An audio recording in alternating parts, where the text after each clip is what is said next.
Après le conflit entre Achille et Agamemnon, une grande insatisfaction se répandit dans tous les rangs grecs. Mais les chefs des Achéens réussirent à éviter de créer de plus grandes failles qui diviseraient leurs guerriers.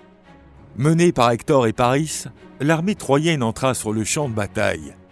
Ils savaient qu'Achille et ses myrmidons s'étaient retirés du conflit. Sans leurs meilleurs guerriers, l'armée grecque paraissait déjà moins effrayante. Paris s'avança et, mouvant ses armes, cria et défia les meilleurs soldats grecs de l'affronter en duel. Soudain, parmi les rangs grecs, Ménélas, roi de Sparte et disciple d'Arès, ouvrit la voie aux guerriers achéens de son cri puissant, disant qu'il acceptait le défi.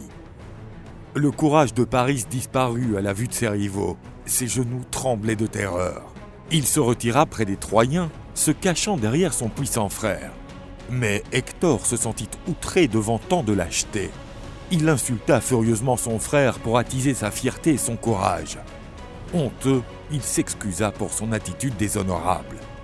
Puis, Paris dit qu'il affronterait Ménélas en duel et que le vainqueur de l'affrontement remporterait Hélène ainsi que tous les trésors volés. Les Grecs et les Troyens acceptèrent ce compromis, scellé par leur sacrifice. Ils acceptèrent qu'Hélène puisse repartir avec le vainqueur du combat.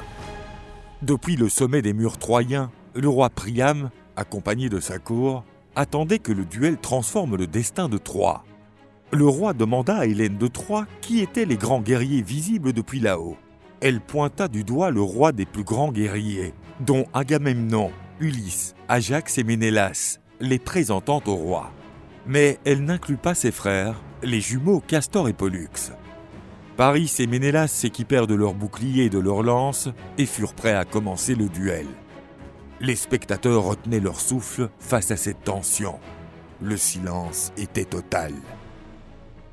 Le prince troyen projeta sa lance vers son adversaire de toute sa force. Mais le disciple d'Arès détourna la trajectoire de l'arme avec une grande facilité. Puis, le roi de Sparte initia lui aussi son attaque. Ménélas lança son arme offerte par le dieu de la guerre, avec pour intention de tuer son ennemi. Même si Paris réussit à bloquer l'attaque de l'ennemi avec son bouclier, il ne suffit pas à arrêter la puissante lance de son ennemi, qui le transperça et blessa le beau prince troyen. Paris fit tomber son bouclier et ramassa son épée, se préparant à un duel au corps à corps. Ménélas et Paris s'échangèrent des coups d'épée, mais la différence de force entre le roi de Sparte et le prince de Troie était trop importante.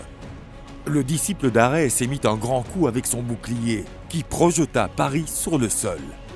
Ménélas voulut mettre un terme à la vie de l'homme qui lui avait volé sa femme. C'est ainsi qu'il leva son épée et usa de toute sa force pour lui donner un coup fatal. Mais l'épée de bronze d'Agamemnon se cassa contre le casque de son rival. Le roi de Sparte hurla vers les cieux, demandant à savoir quel crime il avait commis pour être aussi sévèrement puni par les dieux. Attrapant le casque de son adversaire, Ménélas tira le prince de Troie sur le sol. Les Achéens célébraient déjà la victoire de leur champion lorsque la boucle en cuir qui maintenait le casque de Paris sur sa tête se cassa. Le prince put alors ramper hors de portée de son adversaire. Lorsque le roi de Sparte fut enfin prêt à tuer le prince adultère, un nuage de poussière recouvrit Paris. À travers la brume, Paris reçut la visite de la déesse Aphrodite. Utilisant ses pouvoirs, elle le mena hors du champ de bataille. Ménélas fut furieux de voir que Paris avait disparu, lui hurlant de revenir. Le prince troyen ayant fui, il se considéra comme le vainqueur du duel et réclama son dû. Agamemnon, chef de l'expédition grecque, demanda à ce que les Troyens lui amènent immédiatement Hélène afin de faire la paix entre les deux peuples. Du haut du mont Olympe, la déesse Héra, femme de Zeus, observait toute la scène et ne voulait pas que la guerre se termine sans que Paris et tous les Troyens soient punis. Zeus lui demanda quelle était la raison d'une telle colère envers cette cité qu'il chérissait tant. La déesse Héra lui répondit que s'il le souhaitait, il pourrait détruire l'une de ses cités préférées, qu'il s'agisse d'Argos, Mycène ou Sparte, tant qu'il lui permettait de dévaster entièrement Troie. Mais Zeus autorisa Athéna à se mêler aux Troyens pour semer la discorde. Athéna, qui détestait également Troie, chuchota à l'oreille de Pandare, un excellent archer troyen, que la gloire de celui qui battrait Ménélas serait énorme. Pandare décocha l'une de ses flèches vers le roi de Sparte, le touchant à la taille. La flèche tirée par le naïf Pandare élimina toute possibilité de paix entre les deux peuples. Les héros des deux côtés ordonnèrent que les guerriers attaquent l'ennemi. La guerre, qui dura plus de 9 ans, entra dans sa phase la plus sanglante. De grands héros moururent, et certains dieux virent même leur sang couler devant les murailles de Troie, à la grande satisfaction du dieu de la guerre.